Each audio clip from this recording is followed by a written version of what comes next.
What's going on, combatants? Back at you again for this week in WWE.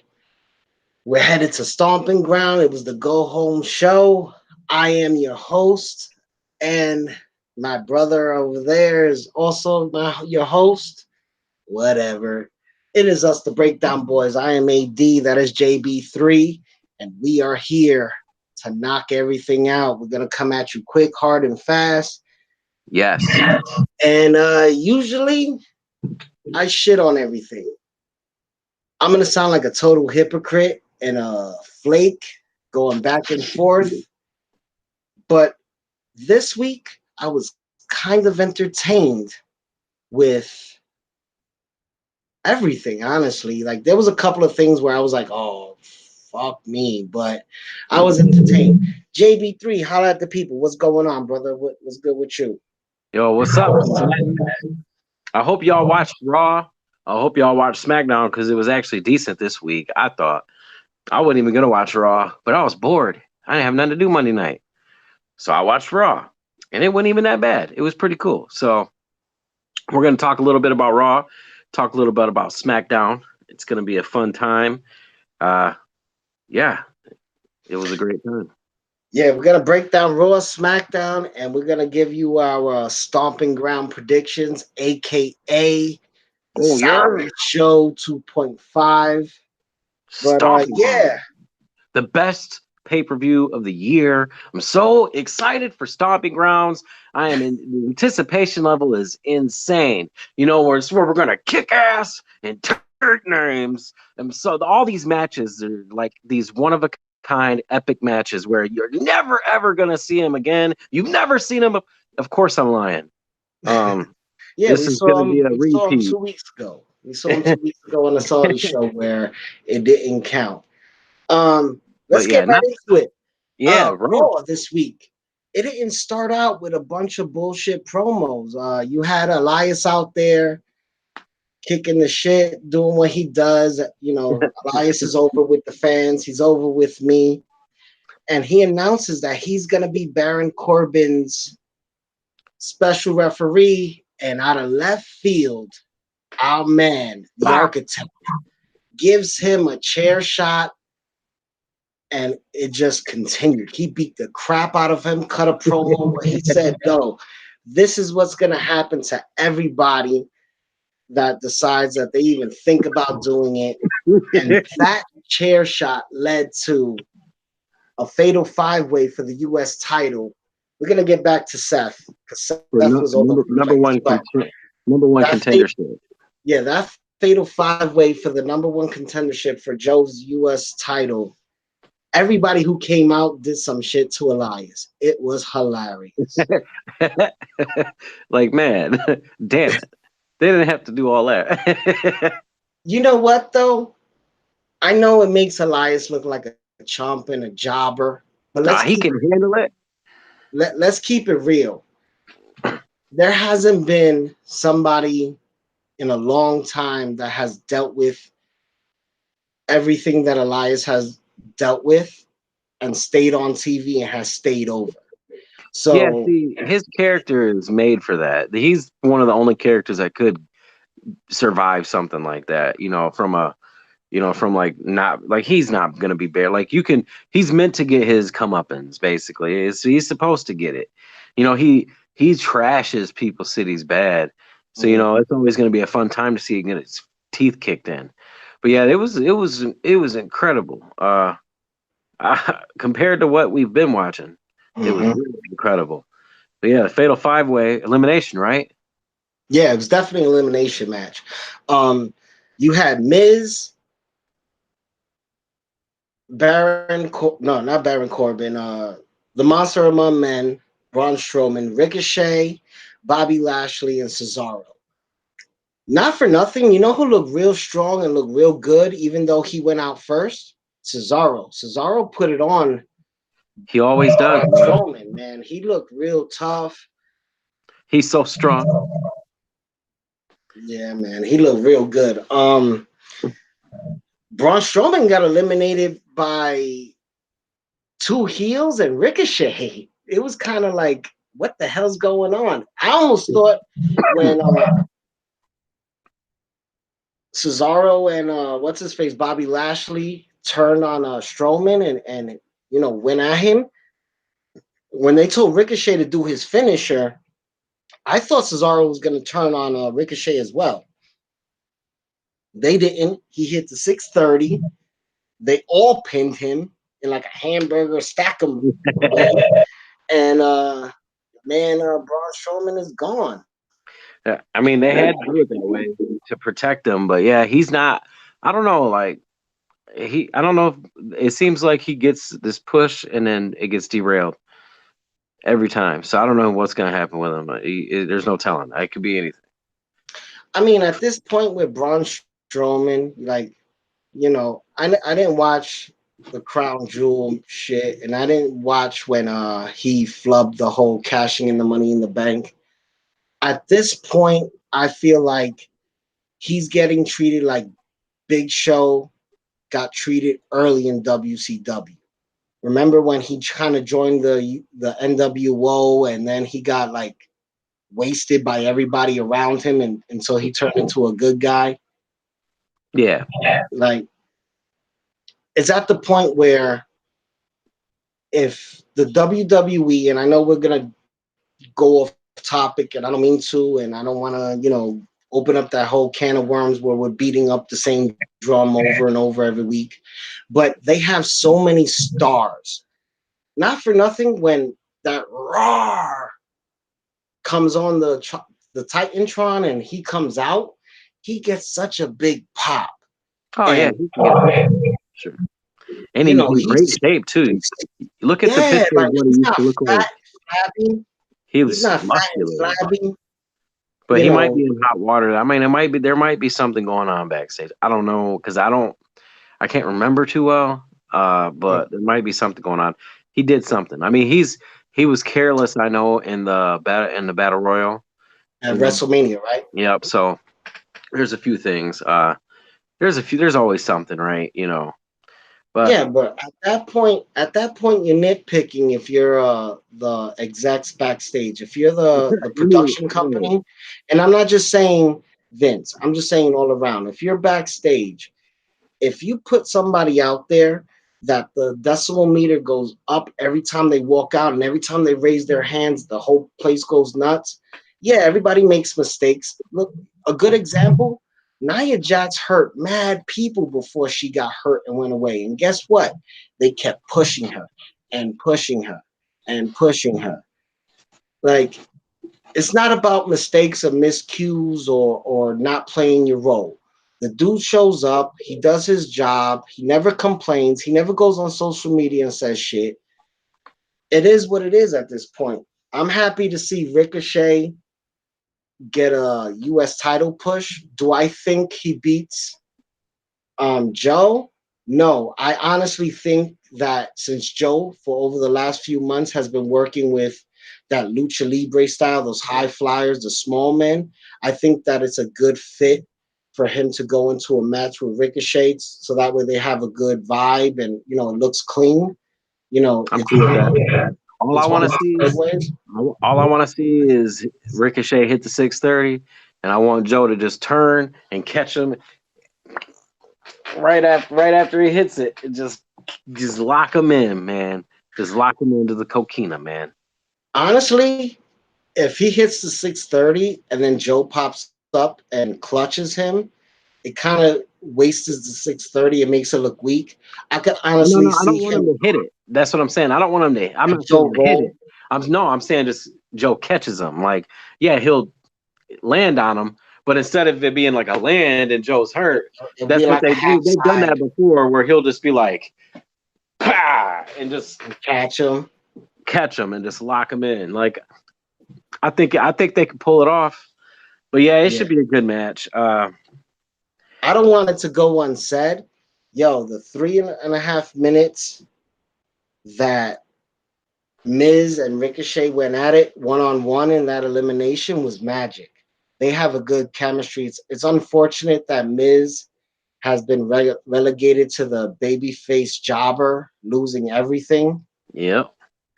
But with that being said, you have to give big ups to Miz for putting Ricochet over, and for them having in those 3.5, 4 minutes that they went back and forth. It was easily like if I just had to rate that, I give that a 4-star.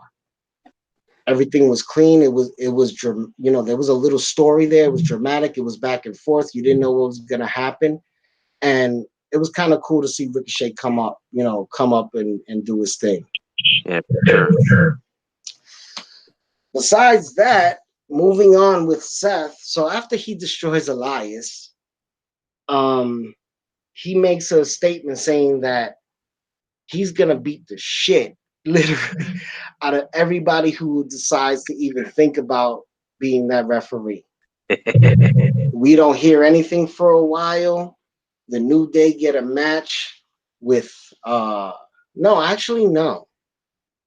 Baron Corbin announces that EC3 is gonna be his. Oh yeah. Yes. He comes out and gets hit with a chair. Man. And you know what, yo, not for nothing. It's fucking hit him in the back of the head. I think that chair shot hit him in the back of the head. You saw it, right? Yeah, I seen it. Look, everybody out there, the chair didn't hit here. The top of the chair, the bar hit right here. It was like, wow. Smashed him, left him. So who else got it? What? Eric Young got it. Eric Young got it later. Like pretty much everybody got it, didn't they? Yeah. Look, every low card, insignificant heel wore that chair. So I gotta say something. Hold on, I gotta say something about Seth Rollins. It's turning into the point where a chair in Seth Rollins' hand is the equivalent of a sledgehammer in Triple H's hand. Because them chair shots go all the way back to 14 when he turned on a Shield with the chairs, and he does that same thing when there's pay attention when there's two folks in the ring, like with the B team, because he hit the B. I don't even remember if it was on SmackDown or Raw. He hit the B team up at one point, and they were both in the ring, and it's just like when he turned on Dean and Roman. He goes nuts. He'll go wow, just going crazy with the chair. So I just gotta call it Seth Rollins. That's his sledgehammer. That's Seth Rollins just shares Triple H equivalent of the Triple H sledgehammer. Mm-hmm. You know what? I don't disagree with you. I totally accept that theory, and yeah, pretty much. You know what? EC3 got turned into a crash dummy, and then it got really bad for EC3 when the New Day came out and turned them into Weekend at Bernie's. Oh man, it was so bad. Yeah, man. Raw was pretty good, man. You had Becky Lynch and Lacey Evans. Becky came out, cut her little promo. Lacey came out. They have that good banter back and forth. There's no like awkwardness when they come at each other, which is pretty dope. Becky smashes her as she tries to get in the ring, which is pretty funny. You know what was the funniest part of that whole thing? She left with the freaking hat on. Left with the hat on. It was great, man. It was freaking awesome. Speaking of women wrestling, Alexa Bliss and Nikki Cross against the Iconics for the title. And the match was Right. What really stuck with me, and it circles back to what you said last week when Bayley pinned Nikki Cross, that she looked at Alexa Bliss in the eyes. Yeah. And then Bayley comes down and watches the match on the side and kind of interferes and causes the Iconics to win. Is it me or Bayley is playing both sides of the fence without it being known that she's playing both sides of the fence?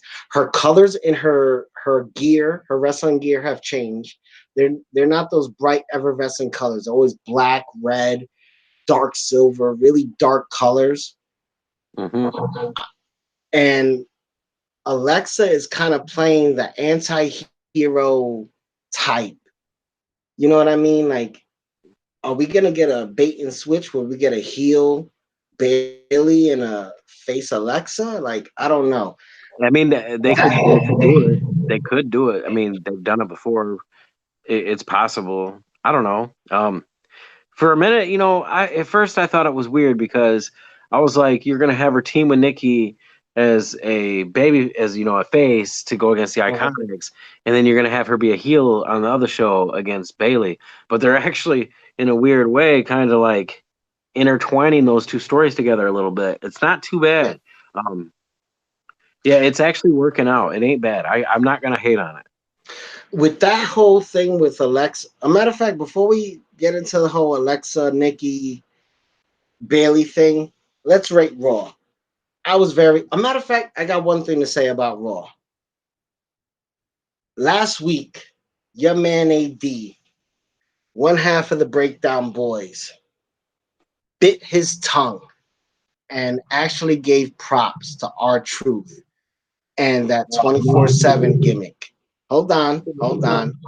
No, this can't happen. No, let me just say it. I'm not going to go on a spiel. I'm not going to lose my mind.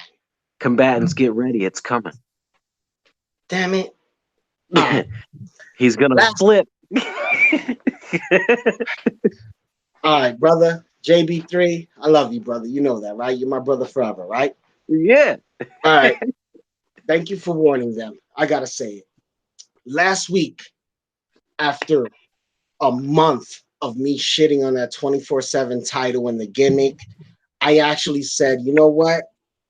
I give it a pass. I'm entertained by R-Truth. I think everything is going in the right direction. And I even, for my rating of the show, gave it an extra 0.5 because of R-Truth. Am I lying? No. All right. Guess what? This week, this fucking shit gets set up where you have Ice Cube's son sitting in the front row with another actor, and then right next to him, you got R-Truth and Carmella dressed up as some colonial whatever and Charlie Chaplin. And the minute they put them on the Titantron, guess what? The undercard of Insignificance comes out, starts chasing him around again. We get the whole running around shit. After I took and swallowed my pride and gave it props, they went right back to the same bullshit. So guess what? I'm not going to get into it. I think you should take your 0.5 back, bro. Nah, I'm not going to do that. I don't renege on what I do. I'm just saying. I'm not saying that it'll always be there, but on one of these Raws, maybe take it away from this Raw because this is the Raw it was. If you're gonna give them props and give them an extra half point, you know what I'm saying? Because they do something cool with it. If they're gonna go back and shit on it, hey, they should get the negative penalty. Give them a penalty. The Breakdown Boys penalty. Overdraft fee. Rate Raw, brother. Before we get back into the Bailey Alexa thing, what is your? I think Raw was smooth sailing through, so I'm gonna give it a 3. I was gonna give it a 3.5 because I was entertained and I had a good time, and I was happy that we weren't dealing with the same bullshit. And we actually had like Seth doing like violent shit. We had people cutting decent promos. Everything kind of like, am I wrong or I know that we had commercials, but did it feel like we were chugging along, or actually Raw felt like it was moving with a certain type of momentum? It did. All right, so I was gonna give it a 3.6 out of entertainment, but since y'all went back to the bullshit 24/7 thing and had the whole marathon of Insignificance running around and shitty ass costumes in the front row, I'll give it a 2.9.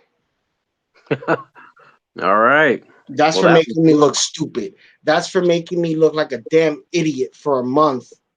Me saying, oh, this is that. and then you make it look good for a week, and I go retract my statement, and then you make me look like an asshole for all the fucking combatants out there. WWE, as far as the 24/7 thing, and shout out to R-Truth, you're doing your best with it. Fuck you. All right, let's move on to SmackDown. And as far as SmackDown goes, we're gonna go back to the Alexa Bliss and Bayley thing, because the moment of bliss happened on SmackDown, and you know what, like we were talking about, I think they're doing something with Alexa that is very subtle. But if you're not watching what's going on with Alexa and you're looking at Nikki Cross, you're seeing seeds being planted. The whole shoot thing with her and Bayley on SmackDown was awesome. And I know you're very hyped about it because you love shoot interviews, right, JB? If they're done right. If they're And done right. That one was done. Oh yeah, because I don't like, some shoots are just take it too far. But if they can blur the lines like really good, then that's where it's really good. Like when Alexa Bliss brung up the Charlotte was the only one who was actually nice to me thing. Like that was the one part that I didn't even know nothing about. Like that was like, oh, because a lot of the dirt sheets come out, you hear about some backstage stuff. Like, we all agreed, it's an unspoken thing that Bayley peaked in NXT and she straight up said it, and Bayley said, whatever this was. Some of the things that Alexa Bliss was saying, it was like, oh, she was like, you want to act like you're nice? And it makes sense because Sasha Banks is kind of, from what I heard, was a jerk to her too. Well, she could be telling the truth, but that goes along with what you were saying, because it almost seems like she's playing like this sympathy card, just calling Bayley fake. Now Bayley, and then it goes along with Bayley showing this darker side, like you're saying. So it seems like it's almost going towards that direction, where it's either going to do this, it's either going to be the double turn, which is what you were just saying, or we're going to see a double swerve, and Alexa's going to turn heel on Nikki and do what she always does, and then Bayley will stay face, and then Nikki will be like, "Oh, Bayley, you were right.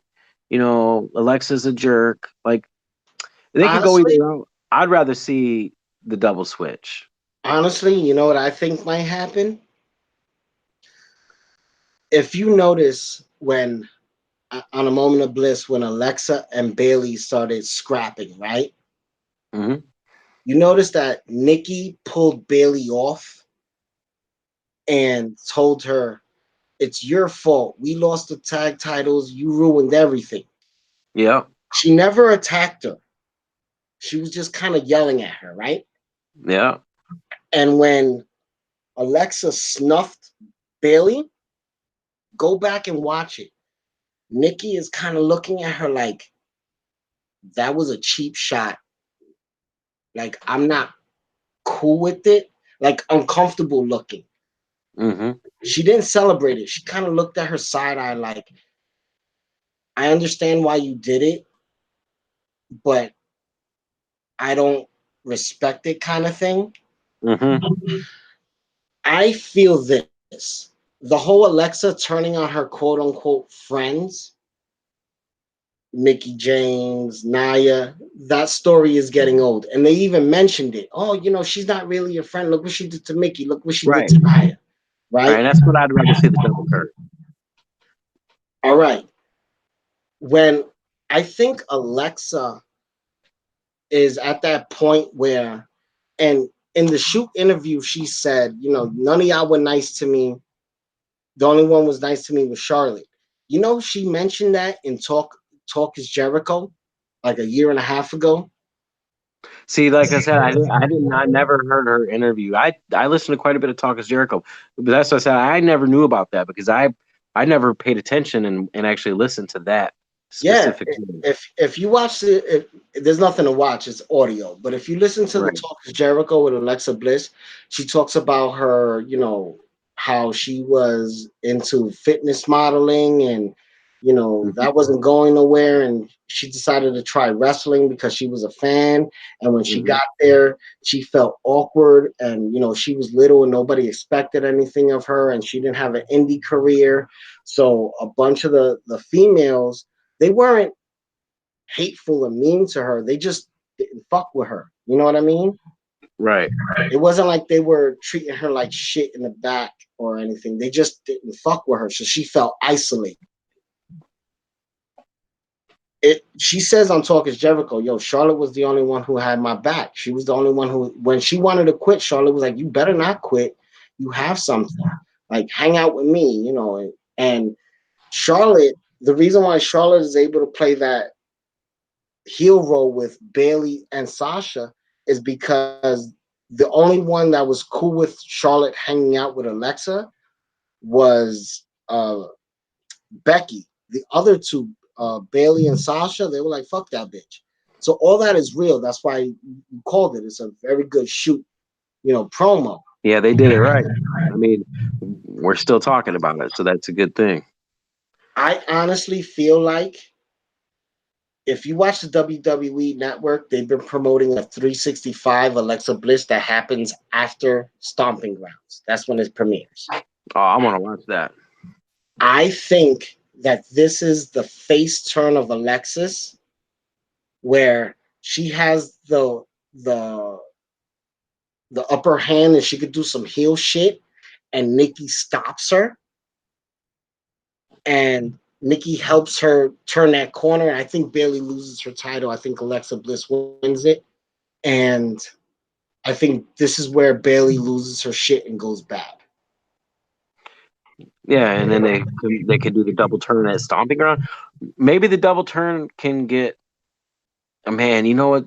See, this is weird because they're going into Extreme Rules, okay? And if they continue with the long-term feud between Alexa and Bayley, they're going to have the exact same scenario that they had a couple years ago at Extreme Rules, where they had that kendo stick kind of Extreme Rules match, and Bayley didn't even want to use it. Like, Bayley was being a little bitch about it. Like, she was being scared. And I don't mean bitch like nagging. Like, I mean like she didn't want to compromise her integrity by using a weapon. Right. Now they go in and have an Extreme Rules match, and then they do a similar finish. Then that's one of the ways she could just beat the absolute piss out of her. Like, Bayley might snap. Because, like, think about this, okay? They could do it if they do it right. They could mimic the Bret Hart Stone Cold double turn at WrestleMania 13. One of the biggest reasons that they did the double turn was, for one, Bret Hart started beating the absolute snot out of him, and then Stone Cold would never give up. Start bleeding, you know, like when he did the raise up and the blood poured down his face and through his teeth. That was like the iconic shot of that moment. But the whole idea was the double turn, and one of the reasons is because Bret Hart just brutalized him, and then Stone Cold didn't give up, and they booed Bret and they cheered Stone Cold his double switch. You know, they could do that similar in this match where Bayley is just absolutely just destroying Alexa Bliss, and Alexa Bliss just won't give up. You know, and true. Whichever way, they got a lot of options. I want to see a double turn. I want to see what you say. That's what I want to see happen. Yeah, man. So that's something to look forward to. Back to the 24/7 title. Man, it was trash. Let's not talk about it. Let's just not talk about it. We have to acknowledge the fact that Drake Maverick took it from R-Truth, dressed as Carmella.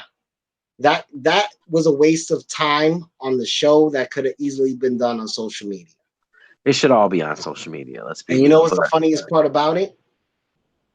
The referee screaming, "That's my car! That's my car!" when Drake rolled out. So basically, we had a GTA. The best match of the night on SmackDown was Xavier Woods, Dolph Ziggler. Yeah, that opener, man. That was Xavier Woods, man. He's a good wrestler. He was selling so good, and then that super kick, man, brutal. There was one on the apron, and then you noticed that he was trying to tie him up in the ropes, but he couldn't get the rope over it. I didn't notice that part, no. Yeah, go back and watch it. He wanted to, like, tie him in the ropes. Yeah, like they normally do. Yeah. But he knew that if he tied Xavier that way, Xavier wouldn't be able to absorb the super kick. So he didn't do it. He just hooked him in. So kudos for Xavier for holding it down. And it was a great match. It was back and forth. I know I've told Xavier to hold a bunch of L's over the last couple of months because he's been the New Day crash test dummy. But with that being said, I've gone back and watched old New Day tag team, matches, and I've watched Xavier Woods work. He's so good. He's very good, and big ups to him because let's call it what it is. If me and you were a tag team and we still had the same vibe and the same love for each other like family, and you were the WWE champion and I wasn't, I take a hell of a bunch of bumps and L's for you just for you to be strong because you're my friend. Oh, yeah. So big ups to Xavier Woods. I know I told you to hold a bunch of L's and laughed at you and made fun of you, but as a man, and as a person who has friends who I am very loyal and willing to die for, kudos to you for taking those L's because everything you do is in helping Kofi. For sure. I agree, brother. All right, SmackDown. What do you rate it? Well, before we rate it, I do want to mention one more thing. I just want to mention the main event real quick. And I want to talk about the main events in general lately. Raw's main event was okay. It should have been a lot bigger than what it was for the matchup that they had. But it was dope. It was dope because you had, for the first time in a long time, the locker rooms clear out and good guys and bad guys scrap it. So that was cool. And for the first time, Seth beat Daniel Bryan. And, Daniel Bryan, big ups to him for putting over Seth. Yeah, making him look over now. It could have been a bigger match, but like the SmackDown main event was the tag match. And I don't know. I mean, like I said, like the Raws was fine, but I feel like their main events aren't as big as they should be. Like a lot of these matches, like honestly, we're gonna be predicting Stomping Grounds here soon. It's really pointless, to be honest, because all the matches, for one, we've already predicted one of the other pay-per-views, but everything, like I was with the titles, like I was talking about before we went on air, like not like the title scene. It seems like every title picture scenario that we have in the WWE right now is half-assed. It's like they don't really got. It's almost like it feels like filler. It feels like this should be some type of an off season right now, honestly. Like they don't know what to do and they just have to keep rehashing the same stuff. And they're probably just doing it because it's some random event before Extreme Rules, which again, we're probably going to see a lot of the same stuff because they got gimmick matches. So they don't really need a lot of stories to sell the pay-per-view, which, speaking of selling the pay-per-view, Stomping Grounds is horrible. They're doing 2-for-1 specials right now because they cannot sell those tickets. When All Out, mind you, AEW All Out sold out in 15 minutes. My opinion on that, brother, and I'll keep it 100 with you. And and I'm gonna sound real casual as a fan right now, but we always keep it real. I think AEW is selling out right now because it's the new shiny penny. Possible. There's another detail that happened. It was one of the most. I don't know if you heard about it. Well, not that they just sold out. See, they've been selling out fast. I mean, it's the new toy. It's the new toy. It's the new toy. But check this out. This is something that is to think about. Okay, there was a queue when they were trying to buy those tickets. When they were trying to buy those tickets, there was a queue for people waiting. And guess how many people were in that queue waiting to buy tickets? 137,000 people was in the queue waiting to buy those tickets. Obviously, they all couldn't buy tickets because there was only like 11,000 seats available. 137,000. That's twice WrestleMania almost. Like most WrestleManias run around 70,000, 80,000, right around there. Some are bigger. That is crazy. Just think about it. What if they did have an arena where they were selling that many tickets, like over 100,000? They could have sold that out, dude. Yeah, but also what I also hear is that Khan is buying close to 30% of those tickets because he's comping them to friends and people who are interested in future investors. It is what it is. The UFC does it. The UFC. Listen to me. The UFC does it all the time. The UFC, when they go to Vegas, that they go to the T-Mobile place, 25% of those tickets don't even get sold. The UFC rebuys their shit. Right, but how do you know Khan's doing that? You know why? I'm just saying, is there like a report on it? Or is that like an opinion? There's no report. You know what's your report? You trust my opinion? Well, I mean, if it's an opinion, it's an opinion. I'll trust your opinion as an opinion. All right. This is my opinion. Coming from a dude that knows the hustle, knows the streets, knows business, knows how to flip $1 into $5. If I have something new that I'm fully invested in, I want as much eyes on it. I want everybody to have a good example. My experience at NXT TakeOver 25. How much was I souped up? How much did I talk about it? I was so happy. I lost my voice. My kid had a good time. I spent hundreds of dollars. Yeah. You know why? Because it was a physical experience. I was there. Right. Khan wants investors to hear that crowd say, "This is awesome. Fuck WWE." I got something for you. Okay. Because here's the thing. Okay. I understand what you're saying. I do. And but this is wrestling. Like this is not only they still had 130. Yeah, but they still had those 137,000 people in the queue. There's still this many, and I'll tell you what, because they talked about who these people are. I gotta fix something. Keep talking. They're talking about who these fans are. Who are those 137,000 people who are gonna buy those tickets? AEW is picking up on a new demographic.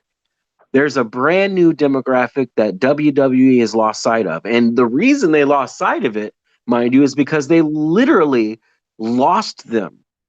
These fans, these hundreds and thousands of fans who are just gravitating towards AEW right now, those are the hundreds of thousands of fans that left the WWE over the past 20 years.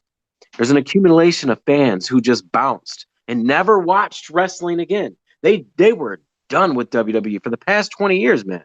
It's been happening. Those are the fans that are coming back and watching AEW. Those long-term lost fans are finding a reason to watch wrestling again. I mean, look at this. AEW All Out, they had 2 to 3, I think they got 4 maybe now, matches announced. And they had 137,000 people in their queue, and it sold out 11,000 seats in 15 minutes. With just those people in the queue.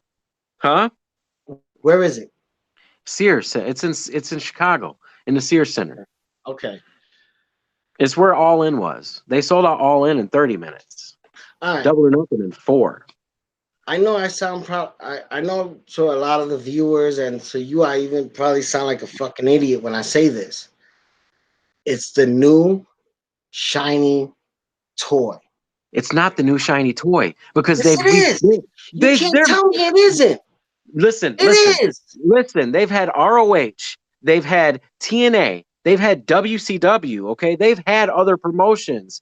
Okay. This is different. and let's not even talk about WCW because WCW was the competition. So you right, can give them any session. Any wrestling promotion that has came out, New Japan, any ROH, like all those wrestling promotions, they have not even came close to selling out 10,000 seats in a regular old event.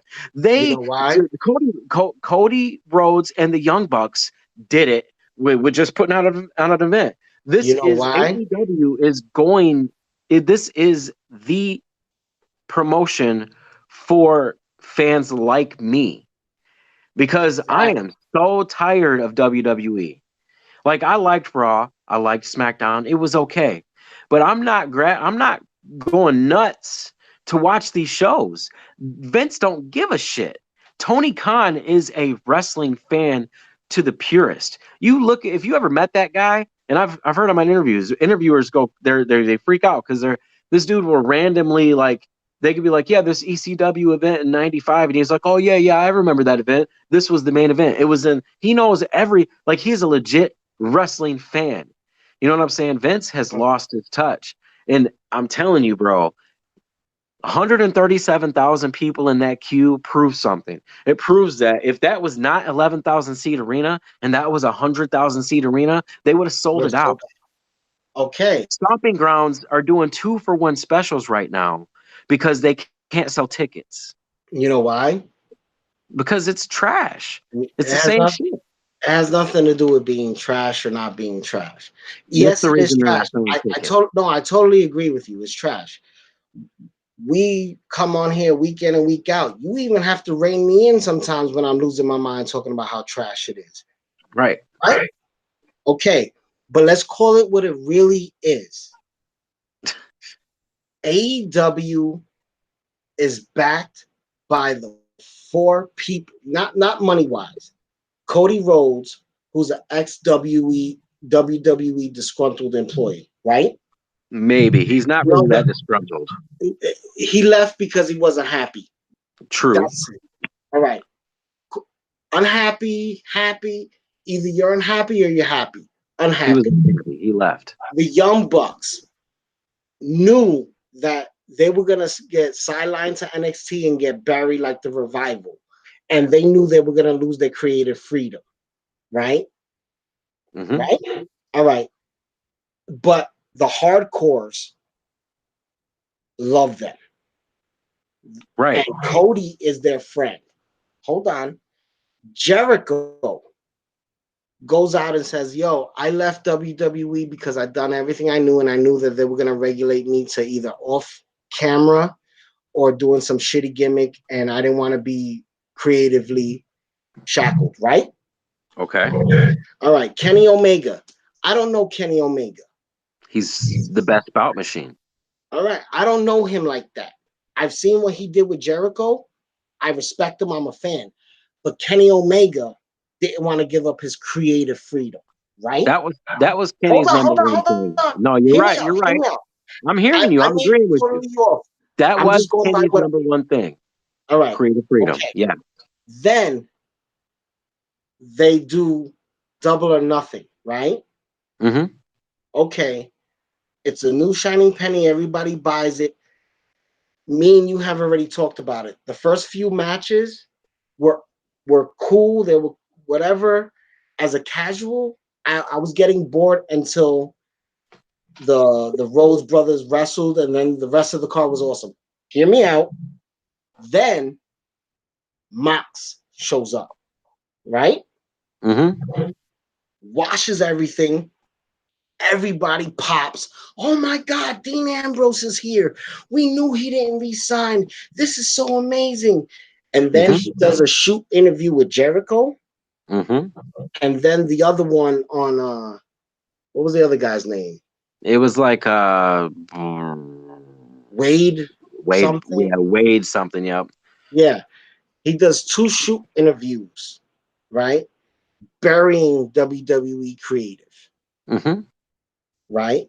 Then you know that he's going to show up on the next pay-per-view. All the stars are lined up because WWE is so bad, and now you have these 5 or 6 dudes who are doing interviews and who are putting on a decent product, showing you, look, we have something else. Everybody is like, oh, that's awesome. Let me go there. Let me watch this. Let me spend my money, which is all well and good. You know when I'm going to be sold on AEW? And I'll keep it 100 with you. You know when I'm going to be sold? Say their TV shit starts October 1st, right? Mm-hmm. If by December 1st, I'm watching shitty TV and still paying $50 for pay-per-views that are being sold strictly on nostalgia, WWE hate, and wrestlers who have a following and are putting on great matches. I'm not taking away from the matches. I'm just taking away from the business aspect. If you're just gonna sell me on this is in WWE while WWE is weak, and I start seeing week in and week out on TNT, which what they're gonna be on, I think Tuesday night. If on Tuesday I'm still like, okay, this is cool, and the next week I'm like, oh, this is getting kind of better, and then the week after that I'm like, it's kind of like, okay, great, and then the week after that I'm like, oh yeah, this is cool, and then the week after that I'm like, this is still all over the place. I'm not sold. Yeah, but see, I understand that. We talked about that before. You say they got to come up with this, but you got to give them a chance. You know, you got to give them a chance. Let me ask you a couple questions before we sign off. Let me ask you a couple questions, okay? Hold on. I got to ask you these. I got to ask you real quick. You ask me the questions. After these questions, we have to give our predictions because you know we're running over 40 minutes. My predictions for Stomping Grounds is it's going to be. Give me the questions. Give me the questions. That's my predictions. Come on. So, so let me ask you a couple questions, okay? Okay. All right. If AEW's TV show started, regardless if it started whenever it starts, when they do announce it, this is our TV on TNT Tuesday night, this date. Mm-hmm. From what you know now, let's let's call it what it is. You haven't been a part of the train since the beginning. You're coming into this as a casual viewer, like you just said. You didn't watch All In. You weren't pissed off like I was pissed off. You know, you didn't see everything build. I mean, you might have heard about it in the background, you know. And then when Double or Nothing happened, that's when you said, "Oh, it's got to the point where you had to watch." You watched it. We talked about it. Let's say AEW's Tuesday night was going to start at this date, whatever that date may be. From what you know now, would you watch? All right. Let me address two things, and I will answer you. No, I'll definitely no. I can't answer. I can't answer your question without context. All right, let's go. The big reason why me and you are doing this podcast, right, as much as we shit on it, is because as a little kid, I told you this, and you know this. I went to WrestleMania 1. My hero was, as random as this may sound, wasn't Hulk Hogan. It wasn't Macho Man. My nigga was Ivan Putski, a little dude like me who has no neck, who's built like me, who grabs somebody up and choke the shit out of him. Okay. As a kid, I went to WrestleMania 1. I was a mark as a little kid. I came up through the 80s. I watched the Attitude Era. I watched the Monday Night Wars. I'm not some casual dude who just walked into this and like, oh, what's that? Why know that? Okay, hold on. I need to tell the viewers this. I came back into it because of WWE. This podcast happens because of WWE. I've openly said it on kickbacks, on breakdown shows, and I even told you, hey, yo, I don't know this dude. Oh, I don't know this dude. And I went back and did my research. That's why I watched Double or Nothing.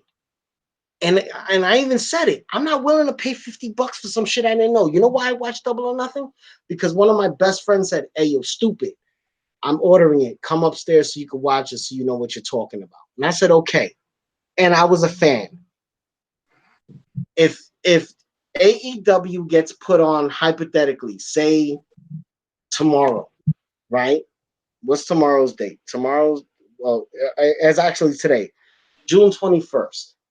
I'm not going to shit on it July 21st because I know it's getting its footing. I'm familiar with production and story writing and getting it. I am going to watch it. But let me tell you something. If in December I see a product that is just... We know.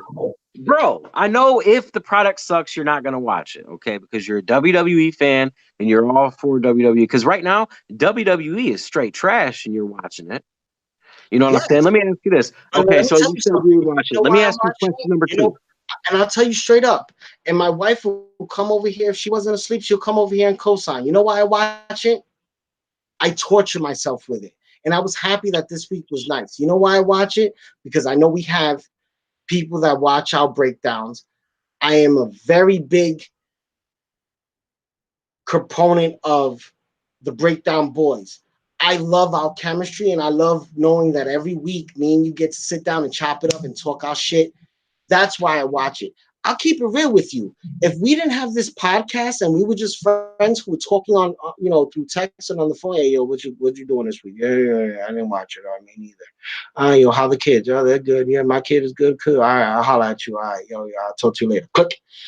If we didn't have this podcast and we didn't have our future planned out through our own channel, I wouldn't torture myself anymore because it's whack. Right, because Raw can't even keep you as a fan. You're staying because you're loyal. That's because Raw, the WWE is completely trash. Is our viewers. Right. Yes, that's what I mean. Yeah, that's what I mean. It's because they're, they've lost touch. Now I get it. Obviously, if AEW puts on a trash show, it's gonna be, you're gonna call it what it is. It's a trash show.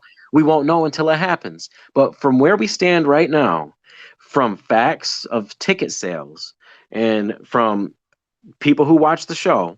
Now, obviously, you watched Double or Nothing. You said you liked the last 3 matches, which were supposed to be the biggest, craziest, draw everybody in type thing. Mm-hmm. Right now, AEW they're at the right place at the right time. And you never know. I'm hoping that by the time it starts, it's all going to be crazy. And as far as the $50 events goes, according to Cody, and I could be wrong, the only really events that are going to cost that much are the 2 big events of the year. And that's All Out and Double or Nothing. Those are the 6 months, like for instance, Fyter Fest. I believe it's coming up in a week or a couple weeks, maybe in a week or 2. It's got Jon Moxley versus Joey Janela. It's got Cody versus Darby Allin. It's got a lot of few nice matches. Kenny Omega is going to be wrestling with the Young Bucks against the Lucha Brothers and a mystery partner. Actually. Yep. It's going to be another good AEW pay-per-view event, if you want to call it that. But the pay is going to be deleted because if you subscribe, if you get a subscription to BNR Live, which is free, you can watch Fyter Fest for free. They're going to be doing that kind of stuff as well. So it's going to be a little bit different, I think. They're definitely going to be keeping in mind the fact that they're not going to have to say, hey, let's have, like UFC nowadays is like those $80 events every month now. It's like, and Double or Nothing was 50, even 60 in some places. All Out will be 50, maybe even 60 in some places. But these monthly little, pay-per-views, they're going to be giving them away for either, free $10, maybe 20. I don't know. So I got to throw that out there and give them those props. All right. I respect it. What did you give SmackDown? As far SmackDown? I'm going to go smooth sailing with a 3 because I feel the same about both, man. I'll give it a 3 because I didn't have to deal with the running around of the belt 24/7 thing. All right, real quick before we sign off, we're not going to get deep dive because we went into a tangent and we're already about an hour in. Yeah. Combatants, the Breakdown Boys, once again, the Breakdown Boys are going to give you our predictions for Stomping Grounds. In no particular order, I'm just going to run through the list of what I have here on my phone. I don't know what's the main event. Nobody gives a shit. Daniel Bryan and Rowan against Heavy Machinery for the SmackDown Tag Titles. I don't know if it's on the pre-show. I don't know what the pre-show is. This is what I got on my phone. DB and Rowan. DB and Rowan. I think Heavy Machinery, because I think they're gonna split up DB and Rowan. I think DB is headed towards a Seth Rollins feud. Yeah, we'll see. All right. Cruiserweight Championship. Tony Nese versus Akira Tozawa. Yeah, Akira Tozawa. All right. I'm gonna go with Tony. You're gonna go with Tony? Yep. Since I couldn't say his name, I'm gonna go with Akira. That's my apologies. He's a former champ. All right, you have the New Day members, Big E and Xavier Woods against Kevin Owens and Sami Zayn. I'm gonna call the New Day to win, but I want KO and Sami to win. I think they're gonna keep making them lose, but I want them to win, but I think New Day got it. The New Day's gonna win because it's Big E's first big pay-per-view back. I think the New Day strong, and I think Sami takes the pin because Sami's a crash test dummy. They want to keep KO strong. You got Samoa Joe, Ricochet for the U.S. title. That Samoa Joe and Ricochet. Oh, I'm gonna say Joe, but I hope that it starts a long-term feud and they build it, and Ricochet can get a big win at SummerSlam. That's what I would like. I'm gonna go with Joe. So Joe for now, and then hopefully Ricochet later. Yeah, for now. Honestly, yeah, I think Joe. I think they want to keep the belt on Joe until Ray is healthy, and they want to finish that Dominic angle. I haven't seen Dominic lately, so you know why? Because his dad is hurt, and Dominic needs to take his big ass to training camp and get his shit together. All right. Becky Lynch, Lacey Evans. Becky. Yeah, I think Becky too. I also think that Lacey Evans. Honestly, I'm gonna pick Lacey, but I don't think Lacey wins by wins. I think she's gonna do something to cause Becky to get herself disqualified. Okay. You know what I mean? Like Becky's still gonna retain her belt, but she's gonna lose because Becky's gonna do something out of character, like lose her shit. And I think that's what fuels into Extreme Rules. Like Lacey, like, I beat you. Look at you. Makes sense. Kofi, Dolph Ziggler. Kofi. My brother, I love you. I want Kofi to win forever. I want Kofi to be the WWE champion forever. Say it for the combatants. Say what? He's a fighting champion. He is a fighting champion.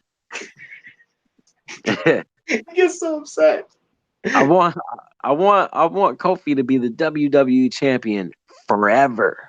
Yeah, I think Dolph Ziggler is just running out his contract. He had a couple of events that they let him go do his comedy tour and take some time off. I think Dolph owes him some time, and he's a big enough name and he's around the same size, and they have chemistry and a history of U.S. titles and Intercontinental titles. They've wrestled a lot. Yeah, so they know that they're gonna get good chemistry and a good match. And I told my girl earlier, imagine if they were trying to pin Kofi against Braun Strowman. It wouldn't be believable. Right. Yeah, so Dolph is a good size for him. They have chemistry. I think Kofi keeps the belt. I think Kofi loses it after SummerSlam. Seth and Baron Corbin with a special guest referee. My prediction: the special guest referee is Brock. I would actually be okay with that. That would be okay with that. I would be okay with that. And I predict that. I think Baron Corbin's going to win the title.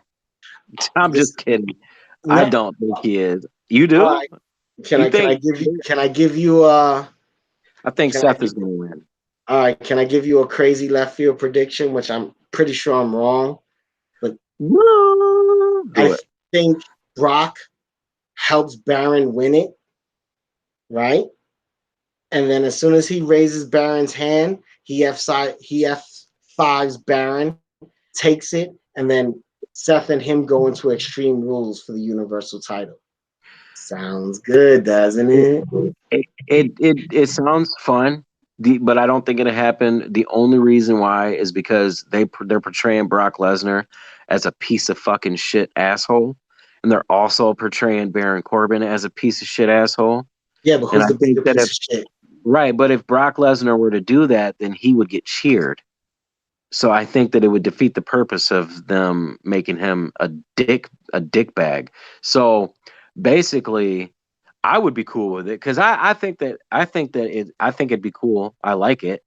I think that that's the only qualm I have is the fact that Brock could get cheered if he does that to Baron Corbin. I think that if Seth Rollins beats Baron, but Brock's the referee, he could just tease it more. But if he really, really wanted to, Baron Corbin could just start beating the shit out of Seth afterwards, and then he could pin Seth. Then they could both be dicks, and then Seth can get sympathy. But I mean, I wouldn't mind seeing that because Baron Corbin getting F5'd and getting pinned for the title would be awesome. Having a 2-second reign. I mean, I'm not gonna hate on it. I would laugh. All right, you got Drew and Roman Reigns. Oh, Drew. I'll go with Drew too. Shenanigans. Yep, shenanigans. I think. Plus, I think Roman won the WrestleMania match, so Drew's gonna have to Shayna come in and cost the title, and then we'll see Roman versus I don't know. I don't know. Roman versus Shane Extreme Rules cage match. In a Hell in a Cell match, and he's gonna spear Shane off the top of the cell. That'd be awesome. And last match of the night, I know we talked this in circles real quick. Bayley, Alexa Bliss. Ooh, I am going to say Bayley. I'm going with Alexa just because I think that with that 365 title show coming out right after the pay-per-view that they keep promoting, I think Alexa. I know Vince. I know Vince wants that belt on Alexa. That's his fucking protege. I think the whole Bayley having the title thing was a FU to Sasha Banks and a hey Bayley, stay happy, do your thing, and it'll turn Bayley heel. Alexa Bliss. Yo. I can see it happen. All right, yo. It's been a late night. We got at you guys late. We're sorry for the inconvenience. Hey, and everybody give kudos to AD because I'll be honest with y'all, I'm finna be up for a while, so I don't have no issues. This dude over here is finna wake up at like 5 a.m. to go to work, and he's out here doing a late night breakdown. So he's losing sleep right now for everyone out there watching. So give shout out and give props to AD for staying awake when he should be sound asleep.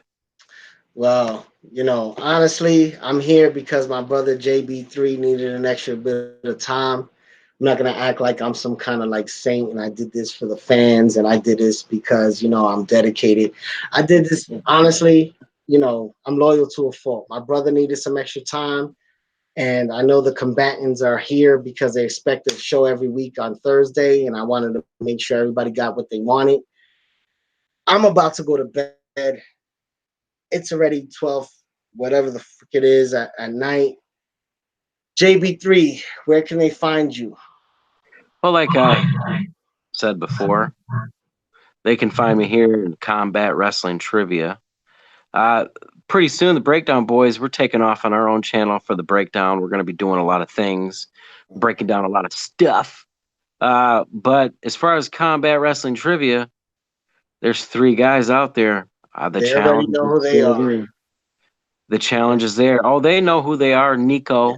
I respect you, Nico. At this point, don't even say their names. If they haven't addressed you, you know why they haven't addressed you? Because they're scared. Of course they're scared. Of course they're scared. You got Nico Suave Rigoli, which, like I said, I respect you. And you got Hunted. Yeah, Hunted. Mm-hmm. The Chambliss. Yeah, not Hunter, because homeboy, you were not hunting nobody. You were hiding. That's what you were doing. You were hiding from this because in the Combat Wrestling Trivia ring, I will destroy you. It'd probably be a decent match. And then Andrew Hayes, I don't care about your title. I just want to whoop that ass, man. You talked way too much shit. Yeah, the champ ain't gonna face you knowing that if he loses, even if it's non-title, everybody's gonna look at him like he's soft. He's not gonna put up that belt. He's not gonna put himself in any position where he might lose and look weak. This is kayfabe all over again. He won 4 times, and then he's like, you guys have to get to 4 times before you get a title shot against me. You know what that sounds like to me? That sounds like a dude who's scared. Yeah. That sounds like he wants people to build up 4 wins so he could have time to study and go back to the WWE network and watch a bunch of random shit. So that way he could be like, oh, I know my shit. Fuck you, Andrew Hayes. I don't even know you and I don't even compete. Fuck you. Why don't you go against my boy? Why don't you put your title down? This has nothing to do with fucking belts. Why don't you come see my boy, one half of the Breakdown Boys, JB3? You know, right. Matter of fact, I said it. I'm gonna say it nice and close. Thugged out with the chain on, with the hood shit. You were scared him. You scared. You don't want no part. You want to sit down and write questions and say, "Oh, I write questions. I'm very, liable to the show. I matter. I host. You do all these things. You know why you host? You know why you write questions? Because you're looking for an easy way to study, to have to not face any real people. Andrew Hayes, you a scrub. We invited you on the Breakdown show. We invited you to the Kickback. We invited you everywhere. My dude, my brother, my nigga. JB3 is coming for you. Either you sign up, either you put that belt on the line. No titles. Non-title. No, fuck not non-title. You know why no title? You know why? Because if it's non-title and you lose, then you make up an excuse. Oh, I didn't have time to study. Or, it was out of left. No, it's okay, bro. I don't need a title, bro. No, I will whoop his ass. The Breakdown Boys want the title. We want to take it back to our channel. Breakdown Boys all day. I'm AD. That's been JB3. This has been the Breakdown. We already told you, Andrew Hayes. You're scared. Smell pussy? A little bit. I smell pussy. It's my dirty strip of pussy. You scared? I see the yellow. Change your background to yellow. If you have a Facebook, if you have an Instagram, I want your profile picture to be a background of yellow because you're scared. I know you hear me. You're scared. I usually don't come out of pocket. I don't have no point in this. But guess what? You're scared. JB3, AD, we are the Breakdown Boys. We already told you. We out this thing. Doses.